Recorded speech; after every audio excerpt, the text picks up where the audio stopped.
U.S. government greenlights human-animal hybrids. Hillary's hacked emails might have gotten an Iranian nuclear scientist killed, and more American military hardware winds up in the hands of the Islamic State. This is SkyWatch TV for Monday, August 8th, 2016. I'm Derek Gilbert. First up, Delta Airlines has resumed flights. They began several hours after a catastrophic computer failure grounded planes all over the world. A power outage in Atlanta early Monday morning being blamed for knocking out systems everywhere. Delta suspended all flights not already in the air. Now, Delta is the world's second largest airline, which begs the question, don't they have backup generators on that computer system? Meanwhile, the Washington Post is deploying a team of computers to write stories about the Olympics. The Post using computers with homegrown software to automatically generate hundreds of real-time news reports about the Olympics. The idea is to use artificial intelligence to generate stories that are heavy on data, things like scores and medal counts, to free up human reporters to write more interesting and complex stories. The digital projects manager for the paper, how 20th century, the Post says they're not trying to replace human reporters, just free them up to do things computers can't do. In Pakistan, a suicide bomber killed at least 70 people early Monday. The attack hit a hospital in the southwestern province of Baluchistan, where people had gathered to mourn a prominent lawyer who'd been shot and killed earlier in the day. Over the weekend in Belgium, a man shouting Allahu Akbar, God is greater, or Allah is greater, attacked two female police officers with a machete. This happened Saturday afternoon outside the main police station in Charleroi. That's a town of about 200,000 people, 30 miles or so south of Brussels. The attacker was shot dead by a third officer. One of the injured policewomen slightly injured, but the first woman attacked will require plastic surgery. Google is coming under fire for deleting the label Palestine from its Maps application. Palestinian journalists have called the move an Israeli scheme to establish Israel's name as a legitimate state, while obliterating Palestine forever. Some might just call that an acknowledgement of reality. Russia admits that the Hezbollah drone that invaded Israeli airspace a few weeks back was actually theirs. An unknown drone flew about 4 kilometers into Israeli airspace from Syria on July 17th. The IDF tried to shoot it down, aimed a couple of Patriot surface-to-air missiles at it, and then the Israel Air Force took a shot with an air-to-air missile. Missed all 3 times. Drone returned to Syria unharmed. The Israeli newspapers reported over the weekend that Russia has admitted that it was theirs, and they blamed it on human error. The Times of Israel newspaper suggested that Russia may have been testing Israel's air defenses. Is President Obama admitting that Donald Trump was right about something? Last Thursday, the president said that the Pentagon, or said at the Pentagon rather, that the U.S. must try to work a deal with Russia to coordinate military operations in Syria against the Islamic State. Now, American diplomats aren't crazy about the idea. As we reported back in June, 51 U.S. diplomats sent an internal memo to Secretary of State John Kerry, remarkable document, calling for military strikes against the Assad regime in Syria.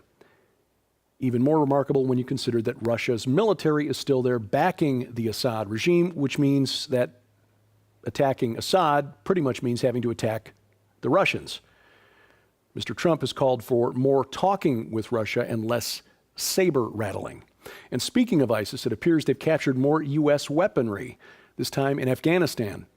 Militants in Kabul linked to the Islamic State released a video, or photos rather, over the weekend that they claim of weapons that they claim belonged to U.S. soldiers. The photos went public on Saturday, showing an American rocket launcher, grenades, and other gear not normally used by Afghan troops.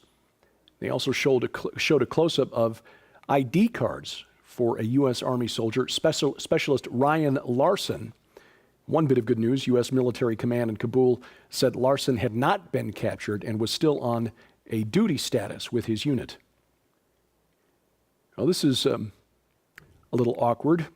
Israel's intelligence organization Shin Bet says that Hamas has been diverting tens of millions of dollars from a U.S.-based Christian charity to rebuild its terror infrastructure. Mohammed Halabi, who was the operations manager for World Vision's operations in Gaza, was arrested by Israeli security personnel on June 15th. He's accused of funneling about 60% of the charity's resources in Gaza to Hamas. That's about $7.2 million a year. Israel's investigation revealed that Halabi was recruited to infiltrate World Vision for Hamas in 2005. Now, World Vision denies the allegations and is defending Halabi.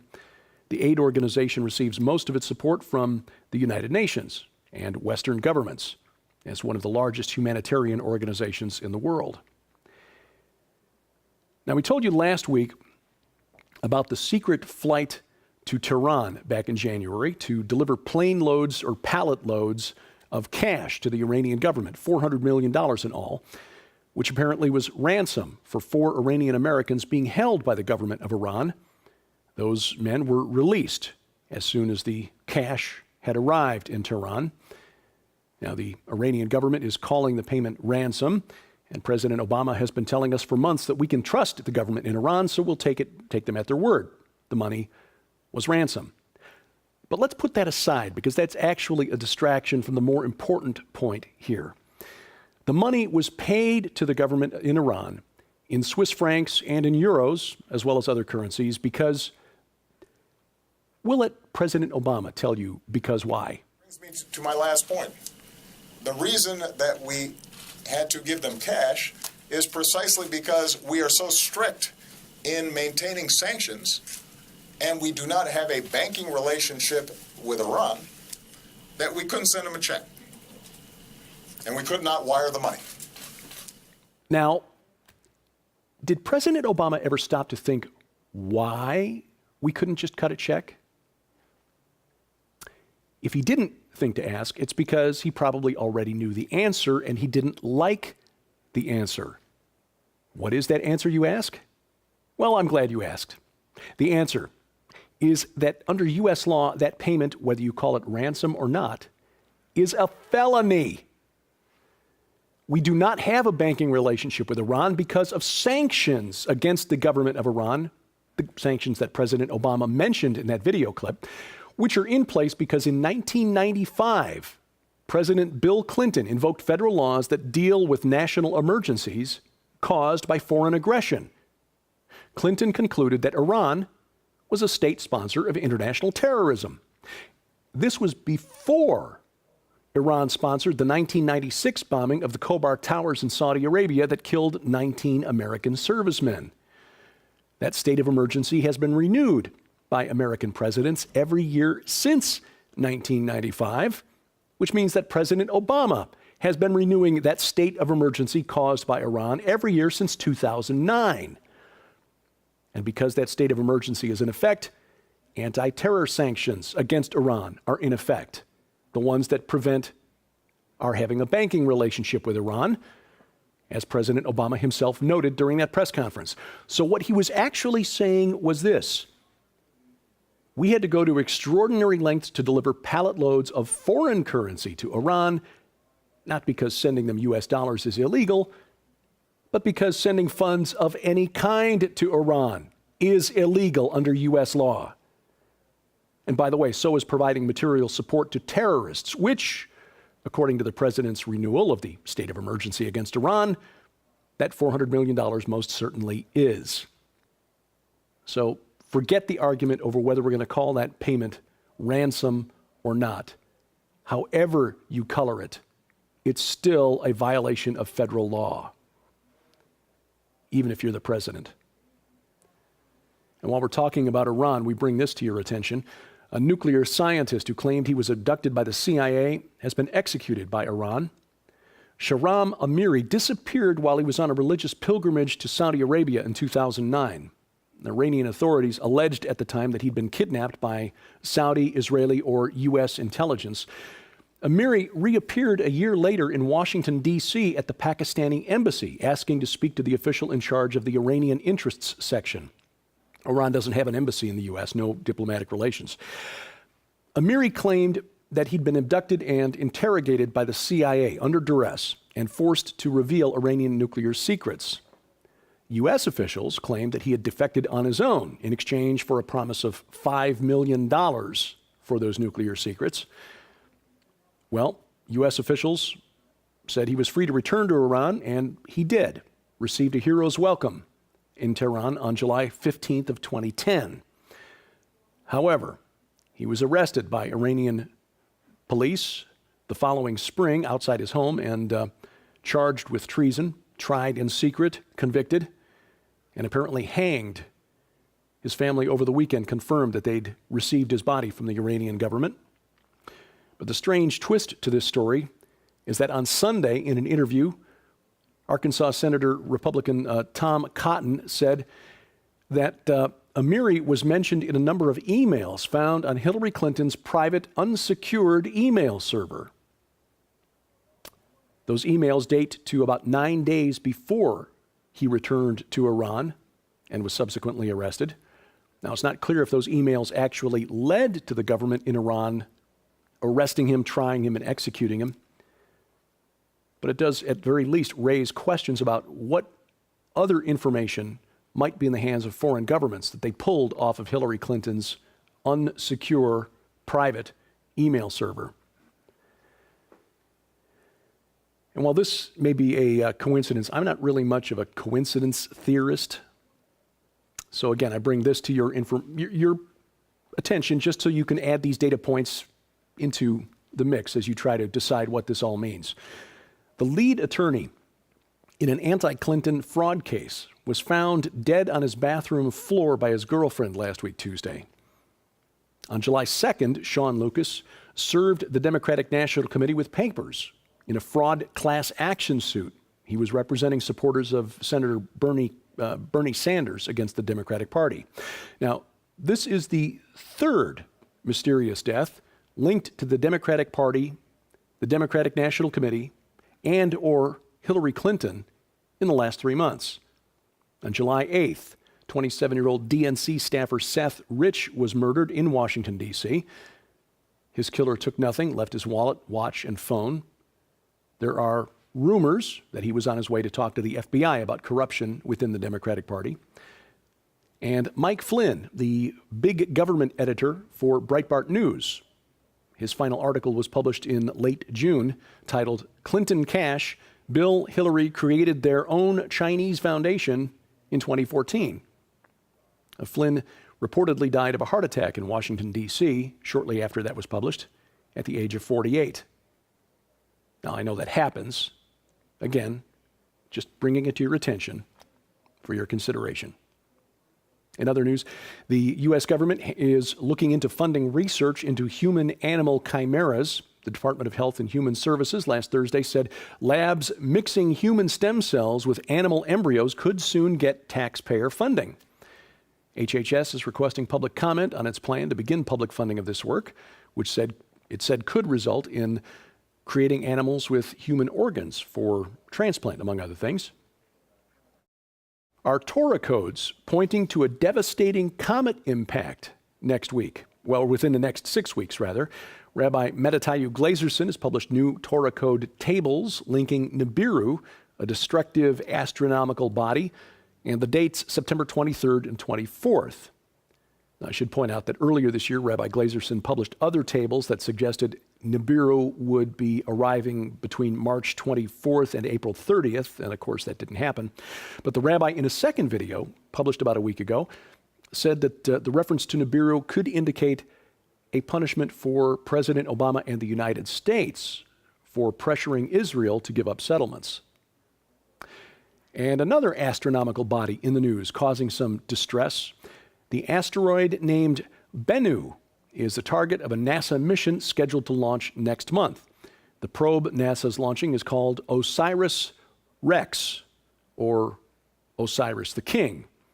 It's a really convoluted acronym that I won't bore you with, but I find this interesting because Bennu is the name of an ancient Egyptian god, another ancient Egyptian god, this one linked to the sun, creation, and rebirth, which could be the inspiration for the phoenix myth in Greek mythology.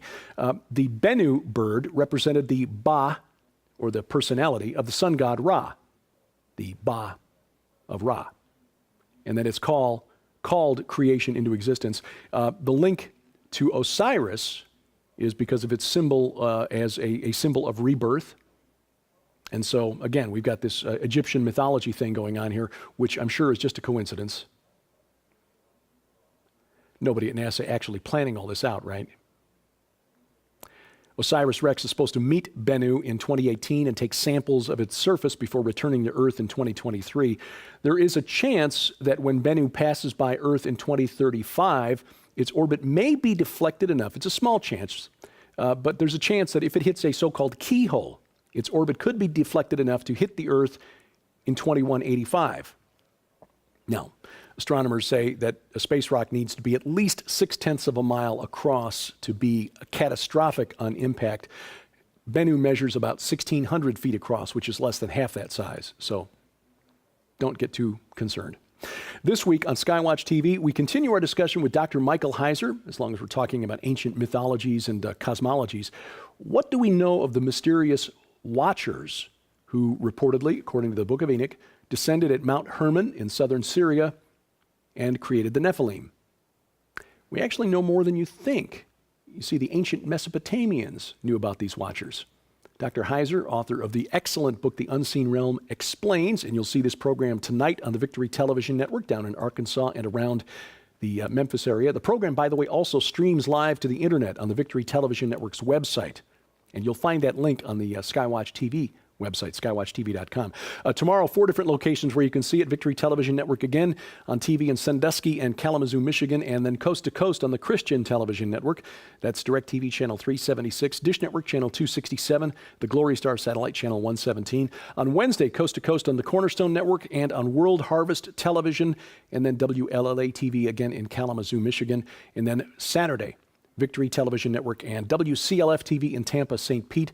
All of those dates and times posted at skywatchtv.com, along with links to their live web streams. In case those networks aren't broadcast in your area, you can find the live web streams there. Just click the link in the top menu bar that says channels at skywatchtv.com. And web exclusive this week is also Dr. Michael Heiser talking about the origin of demons. Are they fallen angels? Are they something else? Dr. Heiser explains. Talk to Josh Peck and myself, and you'll find that only at skywatchtv.com and the SkyWatch TV channel on Roku. And we also, for your convenience, present a portable version of SkyWatch TV. That is the SkyWatch TV podcast. It is an audio-only version of everything we produce here at SkyWatch TV. You'll find the link and the instructions on downloading those audio files to your computer, your smartphone, your tablet, or other portable device at skywatchtv.com. Just look for the link in the top menu bar that says podcast. Your support is key to us here at SkyWatch TV to continue presenting this cutting-edge information. In the month of August, a couple of additions to your reference library: A Place at the Table, 40 Days of Solidarity with the Poor, and Powerful Moments in the Presence of God. If you live in the U.S. or Canada, we'll send those books to you in exchange for your donation of $20 or more. For information and to donate, log on to skywatchtv.com/donate. And of course, you can help us with just a click of the mouse. Click like, click share, click subscribe, wherever you find us online here, Facebook, Twitter, and of course our YouTube channel. And you'll find my stuff online here, my website, Twitter, Facebook, and my YouTube channel, where we are posting interviews from the Rocky Mountain International Prophecy Conference. And also this week, a special interview with Tom Dunn. He's the director of a new film on satanic ritual abuse called Detestable. You'll find that at my YouTube channel there. And if you've got comments, questions, or suggestions, please send those to dgilbert@skywatchtv.com. And thank you for watching as we keep watch. I'm Derek Gilbert, and this is SkyWatch TV. SkyWatch TV can help you break through the barriers of space and time and get a valuable reference library at the same time. Here's what I mean. Maybe you weren't able to attend the Rocky Mountain International Prophecy Conference in July. That's a problem of space. Or maybe you were at the conference, but you had to choose. You could only watch one presentation at a time. No way to see all 53 presentations in real time. That's a problem of space and time. But thanks to modern digital technology, those barriers mean nothing. We can take you from your living room in the future to Colorado Springs in the past to watch all 53 presentations, many of which were recorded at the same time. And that's not even including more than 24 one-on-one interviews with all the speakers who were present. When you pre-purchase the complete DVD set from the Rocky Mountain International Prophecy Conference from SkyWatchTV, you'll get all 53 presentations recorded live, plus the 24 one-on-one interviews, and we will add the 5-volume Researcher's Library of Ancient Texts. That alone is a $150 value. Your cost, $149.95 plus shipping and handling. This is a limited time offer. Your opportunity to travel from your living room in the future to Colorado Springs in the past and watch all 54 presentations from the Rocky Mountain International Prophecy Conference without ever leaving your comfy chair. Time and space, no problem for SkyWatch TV. Order now by calling 844-750-4985 or log on to skywatchtvstore.com.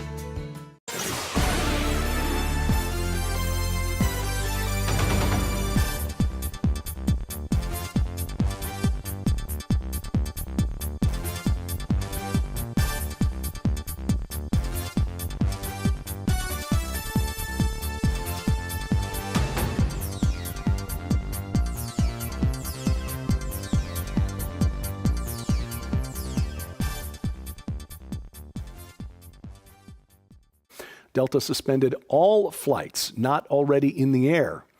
Now, Delta is the world's second largest airline, which begs the question, don't they have backup generators on that computer system? Meanwhile, the Washington Post is deploying a team of computers to write stories about the Olympics. The Post using computers with homegrown software to automatically generate hundreds of real-time news reports about the Olympics. The idea is to use artificial intelligence to generate stories that are heavy on data, things like scores and medal counts, to free up human reporters to write more interesting and complex stories. The digital projects manager for the paper, how 20th century, the Post says they're not trying to replace human reporters, just free them up to do things computers can't do. In Pakistan, a suicide bomber killed at least 70 people early Monday. The attack hit a hospital in the southwestern province of Baluchistan, where people had gathered to mourn a prominent lawyer who'd been shot and killed earlier in the day.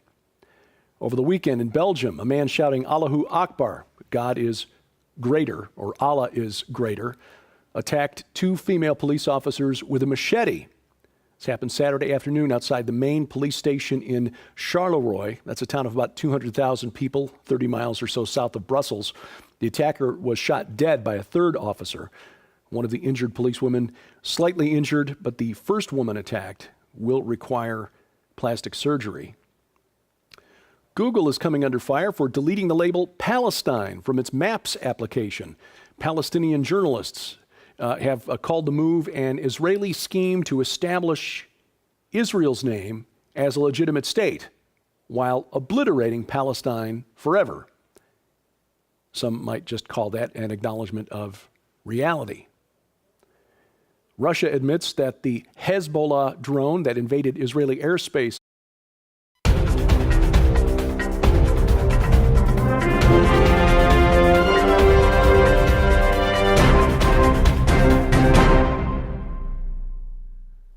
The U.S. government greenlights human-animal hybrids.